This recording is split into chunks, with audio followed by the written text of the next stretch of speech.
আমার প্রিয় ছাত্রছাত্রীরা, আশা করি তোমরা সবাই ভালো আছো। আমি তোমাদের মণিদীপা সিস্টার আজ এসে গেছি আর একটা ছোট্ট ভিডিও নিয়ে, যেটা দেখে তোমরা ছোট ছোট প্রশ্নের উত্তর সহজেই দিতে পারবে। মে মাস অবধি আমাদের যে সিলেবাস ছিল তা আমাদের শেষ হয়ে গেছে। এবারে আমরা রিভিশন ক্লাস করব। তাহলে এসো দেখি রিভিশন ক্লাসে আমরা কি প্রশ্ন রেখেছি তোমাদের জন্য।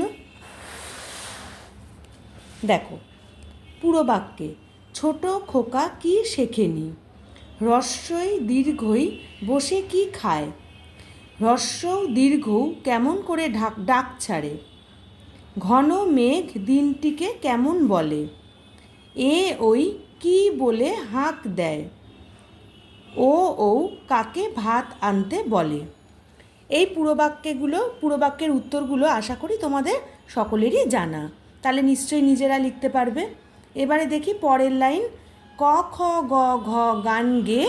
পরের লাইনে কি হবে? জেলে ডিঙি চলে বে। চরে বসে রাধে উঁ।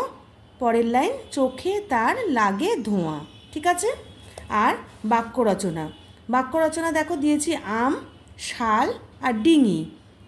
বাক্য রচনা তোমাদের ক্লাসে আমি লিখিয়েছি প্রত্যেকটাই।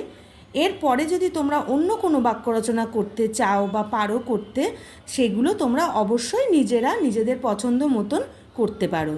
তাহলে এইটুকুই, আর একটু দেখে নাও তোমরা প্রশ্নগুলো আর নিজেরা খাতায় লেখার চেষ্টা করো। আশা করি তোমরা সবকটা প্রশ্নেরই উত্তর লিখতে পারবে।